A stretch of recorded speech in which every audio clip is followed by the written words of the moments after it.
አዲስ የተዘጋጀው የኢፌድሪ መከላከያ ሰራዊት ግንባታ ስትራቴጂ ሰነድ የነበረውን ክፍተት በመሙላትና ሀገራዊ አሁናዊ ሁኔታን መሰረት በማድረግ የዘመነ ሰራዊት ለመገንባት በሚያስችል ቁመና የተዋቀረ መሆኑን ጠቅላይ ሚኒስትር አብይ አህመድ ገለጹ። ኢትዮጵያ በታላቁ የኢትዮጵያ ህዳሴ ግድብ ድርድር ሰበብ በአባይ ወንዝ ላይ የሚኖራትን ቀጣይ የመልማት መብት የሚገድብ ስምምነት እንደማትቀበል የውጭ ጉዳይ ሚኒስትሩ ገዱ አንዳርጋቸው ገለጹ።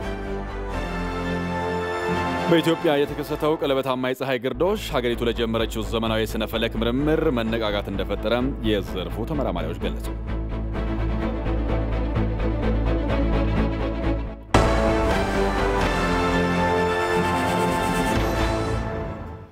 ጤና ይስጥልን እንደምን አመሻችሁ የተከበራችሁ ተመልካቾቻችን ከኢትዮጵያ ቴሌቪዥን በቀጥታ የሚተላለፈው የሰዓቱ ዜና አበይት ርዕሶቹን በማስቀደም ጀምሯል። ከዜናዎቹ ጋር ጌታቸው ይግዛው ነኝ። በምልክት ቋንቋ ደግሞ እስከ ዳሪኩኑ አምላክ አብራን ትቆያለች። አብራችሁን ሆኖ ወደ ቀዳሚው ዘገባ እንሻገራለን። አዲስ የተጀመረው የኢፌድሪ መከላከያ ሰራዊት ግንባታ ስትራቴጂ ሰነድ የነበረውን ክፍተት በመሙላት አሁናዊ ሀገራዊ ሁኔታን መሰረት በማድረግ የዘመነ ሰራዊት ለመገንባት በሚያስችል ቁመና የተዋቀረ መሆኑን ጠቅላይ ሚኒስትር አብይ አህመድ ገለጹ። ጠቅላይ ሚኒስትሩ ይህንን ያሉት የመከላከያ ሰራዊት ጀነራሎች በኢፌድሪ መከላከያ ሰራዊት ግንባታ ስትራቴጂ ሰነድ ዙሪያ ገለጻ በተደረገላቸው ጊዜ ነው። በዓለም አቀፍ ደረጃ መልካም ስምና ዝናን የገነባው ሰራዊቱ የመጣበትን ጠንካራ መንገድ አጠናክሮ እንዲቀጥል የሚያስችልና ህዝባዊና ሀገራዊ ወገንተኝነቱን አስጠብቆ እንዲሄድ የሚያደርግ እንደሆነም ተገልጿል። ከዋልታ ቴሌቪዥን ያገኘነውን መረጃ ደግሞ ሀብታሙ ድረስ እንደሚከተለው ያቀርበዋል። የኢፌድሪ ጦር ኃይሎች ጠቅላይ አዛዥ ጠቅላይ ሚኒስትር አብይ አህመድ ለመከላከያ ሰራዊት ጀነራል መኮንኖች የስትራቴጂክ ሰነዱን በተመለከተ ገለጻ አድርገዋል። ወቅታዊ ሀገራዊ ፈተናዎችን ባገናዘበ መልኩ እንዲሁም ዓለም አቀፋዊ ወታደራዊ አቅምን መሰረት አድርጎ የተዘጋጀው ሰነዱ ለህገ መንግስቱ ተገዢ የሆነና ለህዝብና ሀገር ዘብ የቆመ ሰራዊት ለመገንባት ያግዛል ብለዋል ጠቅላይ ሚኒስትሩ። ይህ ስትራቴጂ አራት ዋና ዋና ነገሮችን በውስጡ ይዟል።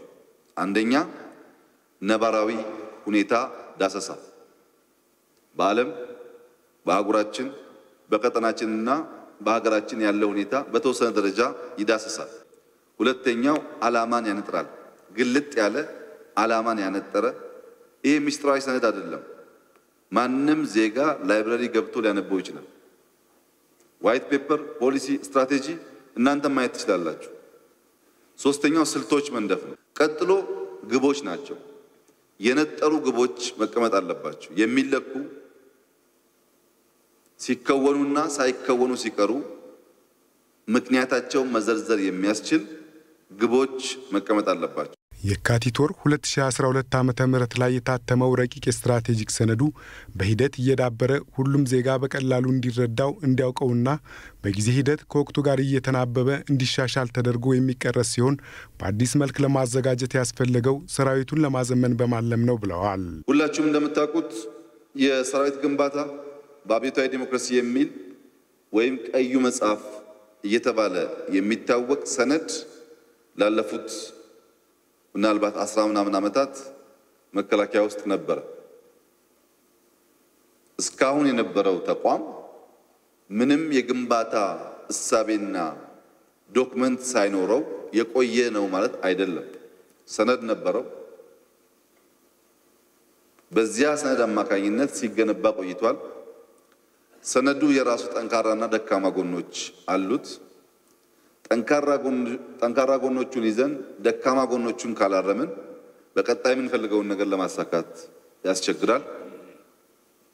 ደካማ ጎኑን እንዳለ ይዘን ለመቀጠል ካሰብን ደግሞ የምናስበውን ፕሮፌሽናል ገለልተኛ በሙያው የኮራ ወታደር እና ተቋም መፍጠር አያስችልም። ይህን ሰነድ በድጋሚ በትኩረት ለመመልከት ያስፈልገበት 5 መሰረታዊ ሁኔታዎች አሉ ያሉት ጠቅላይ ሚኒስትሩ እነዚህን አመክንዮዎች በመለየት ሰነዱ እንዲሻሻል ተደርጓል ይላሉ። የሰራዊት ግንባታ መነሻዎች በአብዮታዊ ዲሞክራሲ የሚለው ክፍል ሰነዱን መልሰን ለማየት ካስገደዱን ምክንያቶች አንዱና ዋነኛው በከፍተኛ ደረጃ ከህገ መንግስት ጋር የሚጣረሱ ሐሳቦች በውስጡ የያዘ ቻፕተር ነው። ሰራዊቱን ከአብዮታዊ ዲሞክራሲ አንጻርና መነጽር ብቻ የሚያይ በመሆኑ ሁለተኛው ፓርት የመከላከያ አቅምን የሚወስኑ ነጥቦች የሚለው እሱ ሙሉ በሙሉ የሚጣል ሐሳብ አይደለም። ጠቃሚ ሐሳቦች በውስጡ አሉ። አንድም መከላከያ አቅሙን ለመወሰን የሚያስፈልጉ ጠቃሚ ሐሳቦች ምናልባት አሁን ካለንበት ከደረስንበት ቴክኖሎጂ አንፃር የሚሻሻሉ ሐሳቦች የሚያድጉ ሐሳቦች ቢኖሩ ሙሉ በሙሉ የሚጣል ሐሳብ ግን አይደለም። ሶስተኛው የሰራዊታችን የፖለቲካ ግንባታ የሚለው ፓርት ሲሆን ይሄ ልክ እንደ መጀመሪያው ፓርት በከፍተኛ ደረጃ ዶክመንቱን መልሰን ለማየት ካስገደዱን ፖይንቶች አንዱ ነው። ምክንያቱም ከአብዮታዊ ዲሞክራሲና ሊበራል ዲሞክራሲ ጋር የሚተነትነው ክፍል ተገቢ ያልሆነ ርዕዮተ ዓለማዊ ቁርኝት የሚፈጥር ነው። ትንተና አለው። ልክ እንደ ካድሬ በአብዮታዊ ዲሞክራሲና በሊበራል ዲሞክራሲ እያነጻጸረ የአርሚውን ግንባታና ሂደት የሚያሳይ ክፍል ስላለው አርሚው በአንድ ስፔሲፊክ አይዲዮሎጂ ብቻ እንዲታነጽ የሚገፋፋ ስለሆነ እሱም መታየት አለበት። አራተኛው ፓርት የሰራዊታችን ወታደራዊ ግንባታ የሚል ነው። አምስተኛው ፓርት የሰራዊት ግንባታና ኢኮኖሚ የሚለው ነው። ጠቅላይ ሚኒስትሩ በማብራሪያቸው እንዳነሱት የሰራዊቱ ግንባታ ስትራቴጂው የሀገሪቱን ሉዓላዊነት ባስከበረ መልኩ ህዝቦቿ የሚተማመኑበት ዳር ድንበሯን የሚያስከብርና ዓለም አቀፍ ተቀባይነቷ እንዲጨምር በሚያስችል መልኩ እንደተሰናዳም አስረድተዋል። ይህን ዶክመንት አንደኛው ከህገ መንግስታዊ ድንጋጌዎች አንፃር ምንድነው የሚፋለሰው፣ ከህግ አንፃር ምንድነው ችግሩ ብለን ብናይ፣ ሁለተኛ ከሰራዊት ግንባታ አውድ አንፃር ብናየው፣ ሶስተኛ ብዝሃነታችንን ከማንጸባረቅ አንፃር ብናየው፣ በሶስቱም ወገን ይሄ ዶክመንት አሁን ያለችውን ኢትዮጵያ የሚመስል ቀጣይ የሚፈጠረውን ትውልድ ማቀፍ የሚችል የህግም የግንባታም የብዝሃነትም ችግር የሌለበት መሆኑን ማየት ይጠቅማል። የመከላከያ ሰራዊት ለፓርቲ ለብሔርና ለቡድን የወገነ ሳይሆን ሀገራዊ ሉዓላዊነትን መሰረት አድርጎ በህገ መንግስቱ የሚመራ ሆኖ ሀገራዊ ቀጣይነትን ማረጋገጥ አለበትም ብለዋል። ምናልባት አሁን ስልጣን ላይ ያለው ኃይል ራሱ በተለያየ ምክንያት ስልጣን ጥሞት ወይም ስልጣን ላይ መቆየት ፈልጎ ኮንስቲቱሽን ኮምፕሮማይዝ ማድረግ ከፈለገ ዞር በል ማለት አለባቸው። የእናንተ አልቲሜት ጋራንቲ የኢትዮጵያ ህልውናና ዲሞክራሲ ብቻ ነው። የሆነ ግሩፕ ጥቅም አርሚውን ምንም አይጠቅመው። የዚህ አርሚ ህልውና የኢትዮጵያ ቀጣይነት፣ የኢትዮጵያ እድገት እና የኢትዮጵያ ህዝቦች እኩልነት ነው። ውይይቱ በቀጣይም በተዋረድ እንደሚካሄድ ተገልጿል። በኢፌዴሪ መከላከያ ሰራዊት ግንባታ ስትራቴጂ ሰነድ ላይ የተደረገ ውይይት የአገሪቱን ወቅታዊ ሁኔታ ያገናዘበና ዓለም አቀፋዊ ደረጃን መሰረት ያደረገ ነው ሲሉ የጠቅላይ ሚኒስትር ጽሕፈት ቤት ፕሬስ ሴክሬታሪያት ኃላፊ አቶ ንጉሱ ጥላሁን ገለጹ። ሰነዱ በቀጣይ በተዋረድ ለህዝቡ ቀርቦ ውይይት ተደርጎበት ሀገራዊ ስትራቴጂ ሆኖ ተግባራዊ ይደረጋልም ነው ያሉት። መሰረታዊ የሆነ ማሻሻያ ወይም ሪፎርም ከሚያስፈልጋቸው ተቋማት መካከል አንዱ የሆነው የመከላከያ ሰራዊት በመሰረታዊ የስትራቴጂ ግንባታ መዋቅር አለበት ያሉት የጠቅላይ ሚኒስትር ጽሕፈት ቤት ኃላፊው አቶ ንጉሱ ጥላሁን ተቋሙ ህግና ስርዓትን የሚያስጠብቅ እንደመሆኑ ዘላቂነት ባለው መልኩ ለየትኛውም አካል ሳይወግን ገለልተኛ ሆኖ እንዲያገለግል የሰራዊት ግንባታ ስትራቴጂ ተነድፏል ብለዋል። ስትራቴጂው ሲዘጋጅ ቀደም ሲል የነበረውን በሰራዊት ግንባታችን ሂደት ውስጥ የነበሩትን ጠንካራ ጎኖች በሚያስቀጥል ከዜሮ የማይጀምር ቀደም ሲል የነበሩ ስህተቶችን ደግሞ የሚያርም ሆኖ የሚያርም እንዲሆን የተዘጋጀው። ቀደም ሲል የነበረው አደረጃጀትና የግንባታ ስርዓቱ ሰራዊቱ የመጨረሻው ማሳረጊያው መነሻና መድረሻውም አብዮታዊ ዲሞክራሲን ማዕከል ያደረገ ለአብዮታዊ ዲሞክራሲ ታማኝነት ያለው አብዮታዊ ዲሞክራሲ ደግሞ አንድ አስተሳሰብ እንደመሆኑ መጠን ከአብዮታዊ ዲሞክራሲ ውጭ ያሉ አስተሳሰቦችን ወደ ጎን እንዲል ተደርጎ የተቀረጸ በመሆኑ ህብረ ብሔራዊነቱን በመላበስ ረገድም እንደዚሁ እንከኖች ያሉበት በመሆኑና ሌሎች ከህገ መንግስቱ ድንጋጌዎች አኳያ ህገ መንግስቱን የመጠበቅ ኃላፊነት እና አደራም ተሰጥቶት ህገ መንግስቱን ከመጠበቅ አኳያም የሚስተዋሉ እንከኖችን በዝርዝር የተነደፉ በመሆኑ አሁን ባለው ሁኔታ ወቅታዊ ያገራችን ሁኔታ የመጠነ የወደፊቱን ተቋም ከመገንባት አኳያ ክቡር ጠቅላይ ሚኒስትሩ በተዘጋጀው ስትራቴጂ ላይ መነሻ ሐሳቦችን ነው ያቀረቡት።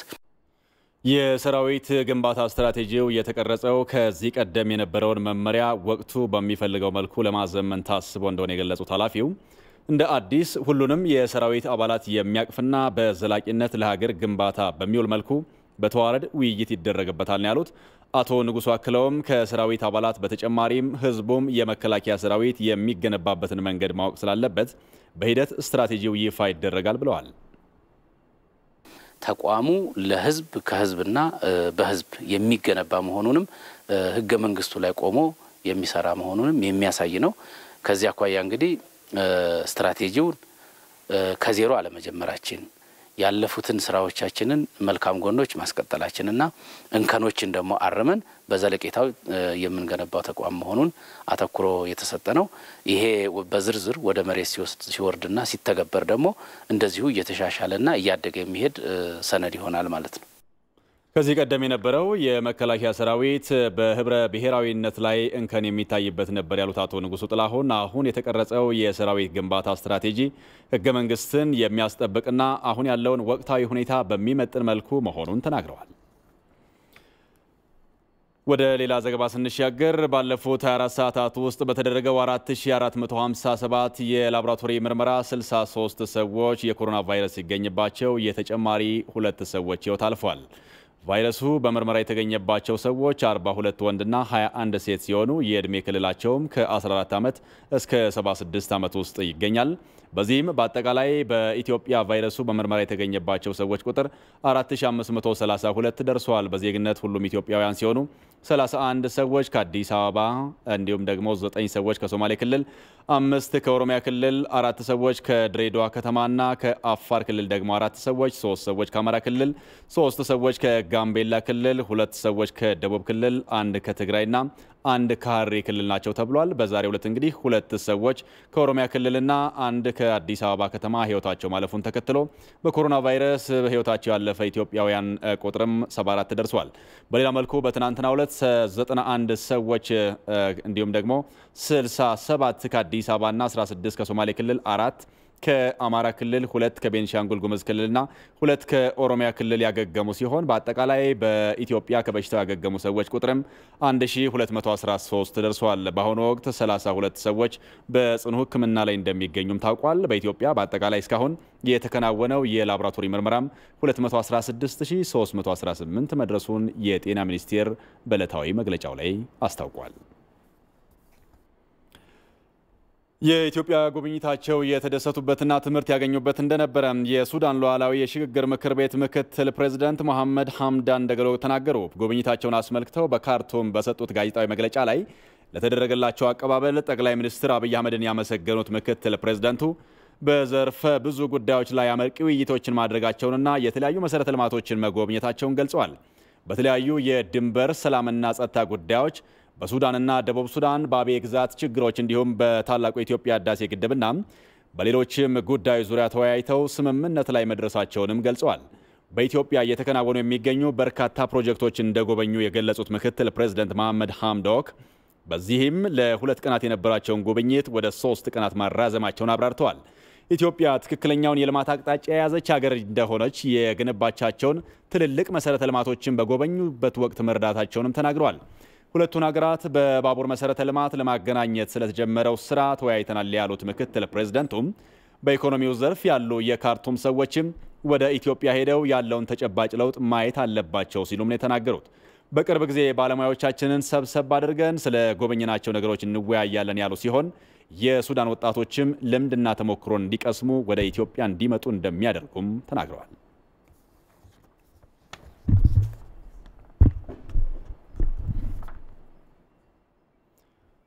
በኢትዮጵያ የተከሰተው ቀለበታማ የፀሐይ ግርዶሽ ሀገሪቱ ለጀመረችው ዘመናዊ የስነ ፈለክ ምርምር መነቃቃትን እንደፈጠረ የዘርፉ ተመራማሪዎች ገለጹ። ክስተቱ በፀሐይ ላይ ለሚደረጉ ምርምሮች የራሱን አስተዋጽኦ ያበረክታልም ተብሏል። ትዕግስት የሻነው በዚህ ጉዳይ ላይ ተጨማሪ ዘገባ አዘጋጅታለች።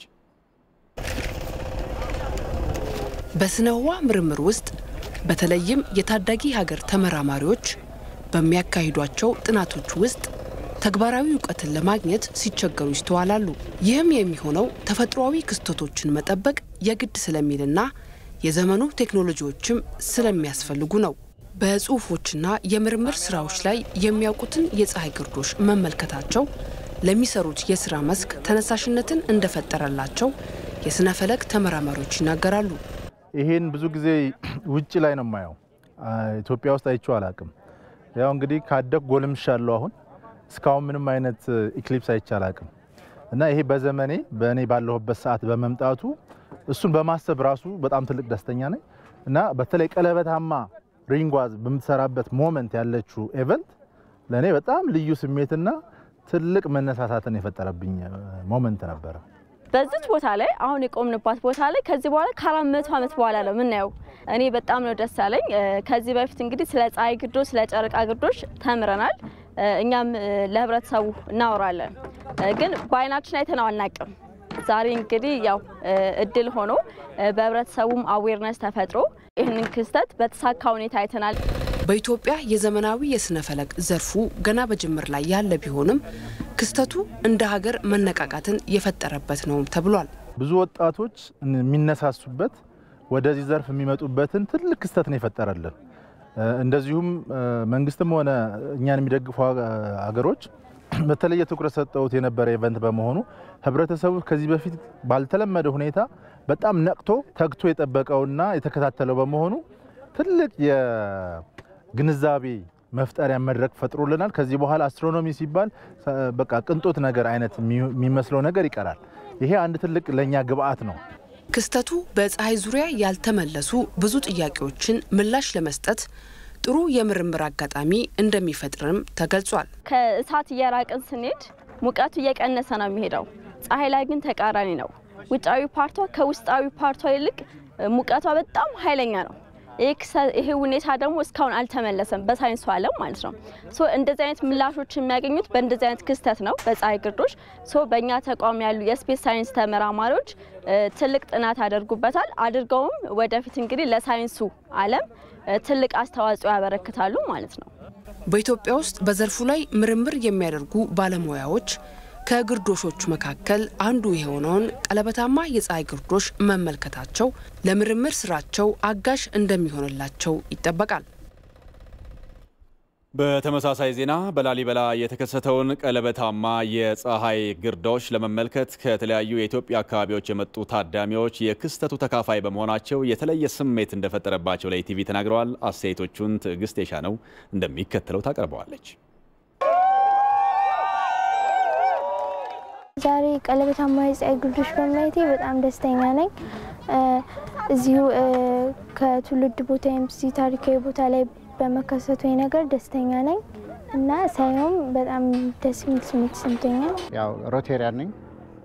ላሊበላ ሌሎች ሮቴሪያኖች ጋር አብረን ለማየት እዚህ ተገኝተናል። በጣም የሚያስደንቅ ትዕይንት ነው።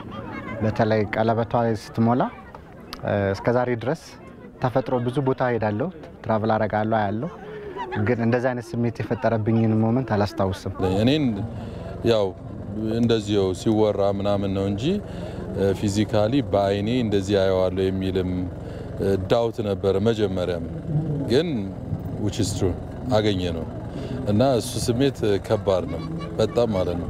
ሚኒስትሮችም ሲናገሩ ሰምተሻቸው ይሆናልና ያው እንግዲህ እድለኛ መሆን ያስፈልጋል። እኛ ሀዘን ነበረብን ቤታችን፣ ግን ዛሬ ይሄ ነገር በጣም ስላስደሰተን ከዛ ሀዘን የመጀመሪያ ቀናችን ነው ተነስተን ወደዚህ ቦታ ስንወጣ እንጂ ወተን አናውቅም ከቤታችን። በጣም ደስ ብሎናል። ልገልጽልሽ አልችልም። በጣም ነው ደስ የሚለው የእግዚአብሔር ድንቅ ተአምር ስራ ነው። በይበልጥ ደግሞ እንዲህ በህይወት ዘመናችን ልናየው የማንችለውን የስነ መለኮታዊና የስነ ፍጥረት ይሄ ህብራተ ከዋክብት ላይ ያለኝ ፍቅርና ፍላጎት ከፍተኛ ስለሆነ እዚህ የተቀደሰና የተባረከ ቦታ ታሪካዊ ቦታ ላይ የዓለምም የኢትዮጵያም ድንቅ የሆነ ቦታ ላይ ተገኝቼ ይሄንን በህይወት ዘመን የማይታይ ድንቅ ነገር በማየቴ እጅግ በጣም ተደስቻለሁ። ብዙ ኪሎ ሜትር ተጉዤ ነው የመጣሁት እና በጣም ደስ ብሎኛል። የእሳት ቀለበቷንም በሚገባ አይቻታለሁ። ደስ የሚል ክስተት ነበረ። በጣም እኔ ቅዝቃዜ ሁሉ ነበረ የሚገርምሽ ማለት ነው።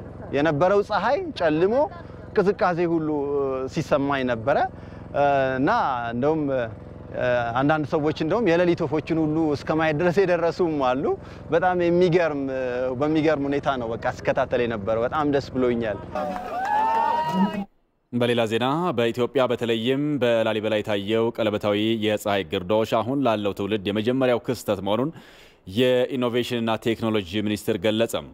ይህ ተፈጥሯዊ ክስተት ከምልከታ ባለፈ በጥልቁ ውሃ ውስጥ ለሚደረግ ምርምር በር ከፋች እንደሚሆንም ነው የተገለጸው።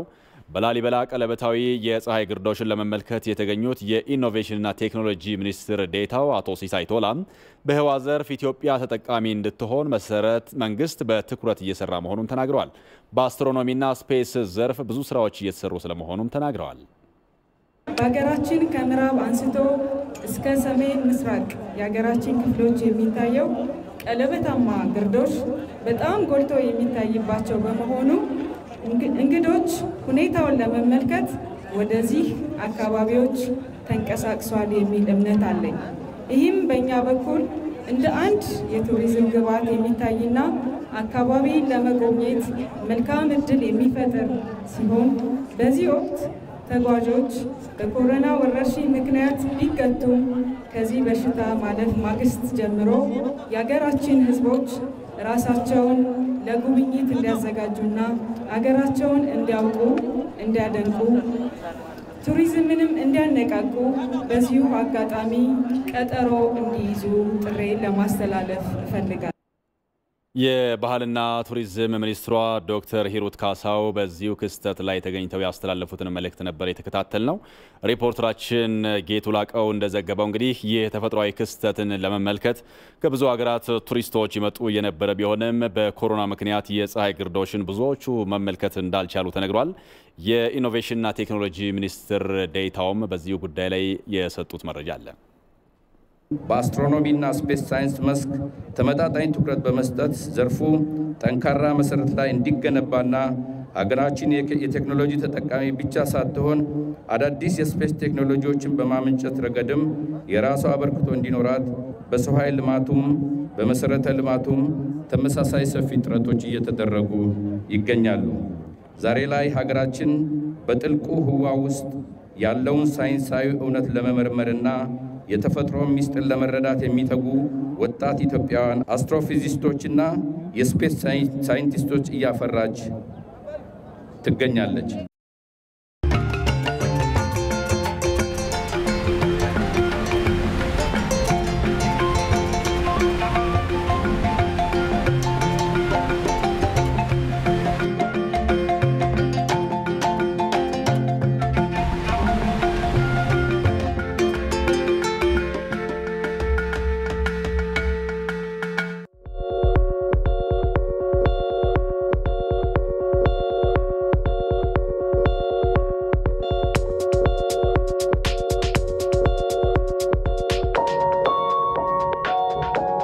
ኢትዮጵያ ውስጥ ከ50 ሚሊዮን በላይ ህዝብ የኤሌክትሪክ ላይት አያገኝም። በ21ኛው ክፍለ ዘመን አሁንም በኩራዝ ይጠቀማል። ዛሬም የኢትዮጵያ እናቶች ወገባቸው እስኪጎብጥ ለማመን የሚከብድ እንጨት ተሸክመው ልጆች ያስተምራሉ። እኛ ወገባችን የእናቶቻችን ወገብ አይጉበጥ፣ ኤሌክትሪክ ላይት እናገኝ ማለት ቤዚክ መብት እንጂ ሌሎች መጉዳት አይደለም። የግብፅ ወንድሞቻችን ከ98% በላይ ኤሌክትሪክ ላይት ያገኛሉ። ማደግ እንፈልጋለን። ይህን ፍላጎቶችን የሚችል ሰው አቅም ያለው ጎረቤትም ሩቅም ያግዘን። ማገዝ ካልቻለ ይተወን። ተፍጨርጭረን መለወጥ እንፈልጋለን። መጉዳት አንፈልግም ሌላ ኃይል።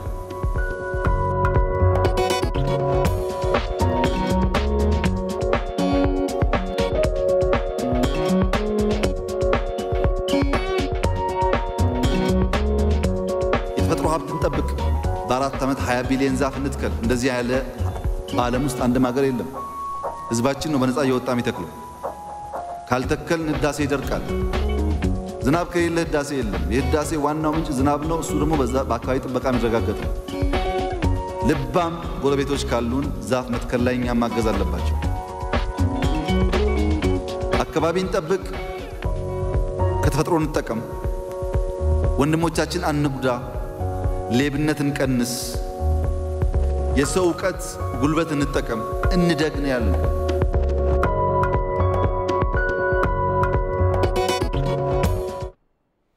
የኢትዮጵያ የህልውና መሰረት የሆነውን አባይን ወደ ተመለከቱ ዘገባዎች ነው የምንሻገረው። ኢትዮጵያ በታላቁ የኢትዮጵያ ህዳሴ ግድብ ድርድር ሰበብ በአባይ ወንዝ ላይ የሚኖራትን ቀጣይ የመልማት መብት የሚገድብ ስምምነት እንደማትቀበል የውጭ ጉዳይ ሚኒስትር ገዱ አንዳርጋቸው አረጋገጡ። ሚኒስትሩ በግድቡና ዓለም አቀፋዊ ጉዳዮች ላይ ከኢትዮጵያ ዜና አገልግሎት ጋር ቆይታ አድርገዋል። ቆይታውን የተመለከተው ሰለሞን አበጋዝ ነው፣ እንደሚከተለው ይቀርባል። ኢትዮጵያ፣ ግብጽና ሱዳን በታላቁ የኢትዮጵያ ህዳሴ ግድብ ውሃ ሞላልን በተመለከተ ያደረጉት ድርድር በቴክኒካዊ ጉዳዮች ላይ ወደ ስምምነት የተቃረቡ ቢሆንም ህገ ነክ በሆኑ ጉዳዮች ላይ ግን ስምምነት ላይ አልደረሱም። ኢትዮጵያ በአሁኑ ወቅት የምታደርገው ድርድር ግድቡን የሚመለከት እንጂም በቀጣይ የአባይን ወንዝ ተጠቅማ የመልማት መብቷን እንደማያካትት የውጭ ጉዳይ ሚኒስትሩ አቶ ገዱ አንዳርጋቸው ተናግረዋል። ግብጽ በግድቡ ላይ የሚደረገውን ድርድር በማስታከክ ኢትዮጵያ በግድቡ ላይ የሚኖራትን መብት ለመገደብ እየሞከረች መሆኗን አቶ ገዱ አስረድተዋል።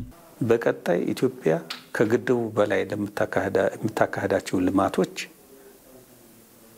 በአንድ በኩል የግብጽና የሱዳን ስምምነትን መጠየቅ ግዴታ እንዲሆን፣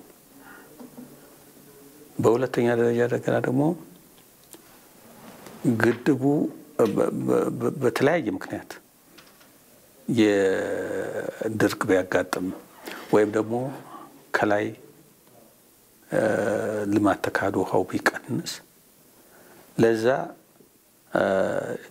በርደኑ በኢትዮጵያ ላይ እንዲሆን የሚያደርግ እንዲሁም ደግሞ ግድቡን በማስተዳደር ረገድ ግብጾቹ ልክ እንደ ባለቤት እጃቸውን የሚያስገቡበትን ሁኔታ የመፍጠር ሶስቱ ሀገራቶች የሚያደርጉት ድርድር ግድቡን ብቻ እንደሚመለከትና ኢትዮጵያን በቀጣይ ሌላ ግድብ የመገንባት የሚሆን ፍትሃዊ በሆነ መንገድ ወንዙን የመጠቀም መብቷን የሚያስጠብቅ መሆን እንዳለበት አመላክቷል። ይሄንን የተፋሰሱ ሀገሮች የተጀመረው በብዙ ድርድር ብዙ ምክክር ተደርጎበት ወደ ስምምነት የተደረሰበትን ሰነድ መሰረት አድርጎ አገሮቹ ወደ 6 ሀገሮች ራቲፋይ ካደረጉት ማለት ካጸደቁት ከዛ በኋላ እንደ ህግ ይሆንና የናይል ውሃን አጠቃቀም በተመለከተ ያንን የሚያስተዳድር የሚመራ የናይል ቤዚን ኮሚሽን የሚባል የሚቋቋማል። ለዛው ላይ ስምምነት የደረሰበት በዛ አማካይነት ጠቅላላ ከናይል ውሃ ጋር የተያዘውን ችግር ከስር መሰረቱ የሚፈታ የተጀመረ ኮኦፕሬቲቭ የትብብር ፍሬምወርክ አለ ማለት ነው። በዛ መሰረት ነው እንዲ ማኔጅ እንዲደረግ የሚፈልገው። ይሄኛው ግን ግድብ ነው፣ አንድ ግድብ ነው። ኢትዮጵያ ብዙ ግድቦች ልትሰራ ትችላለች። ወደፊት የአባይን ውሃ በተለያየ መንገድ ልትጠቀምበት ትችላለች። ኢትዮጵያን ምንም አይነት ውጫዊም የሆኑ ውስጣዊ ችግሮች ግድቡን ውሃ ከመሙላት እንደማያግዳትም የውጭ ጉዳይ ሚኒስትሩ አቶ ገዱ አንዳርጋቸው ተናግረዋል። ኢትዮጵያ በአባይ ጉዳይ ላይ ከልካይም ፈቃጅም አያስፈልጋትም፣ መኖርም የለበትም። ምክንያቱም እግዚአብሔር ለሷ አሟልቶ ተጠቃሚበት ብሎ የሰጣት ውሃ ነው። ተጠቃሚባት ብሎ የሰጣትን ውሃ ስትጠቀም ውሃው ዓለም አቀፍ ወንዝ ከመሆኑ ጋር ተያይዞ ማክበር ያለባትን የሌሎች መብት ማክበር ይኖርባታል፣ መጠንቀቅ ይኖርባታል። ከዛ ባለፈ ግን የራሷን ድርሻ ለመጠቀም የሌላ ፈቃድ መጠየቅ የለባትም። የታላቁ የኢትዮጵያ ህዳሴ ግድብ ግንባታ አጠቃላይ አፈጻጸሙ 74 በመቶ የደረሰ ሲሆን በቀጣይ ሐምሌ ወርም ውሃ ለመሙላት እቅድ ተይዟል።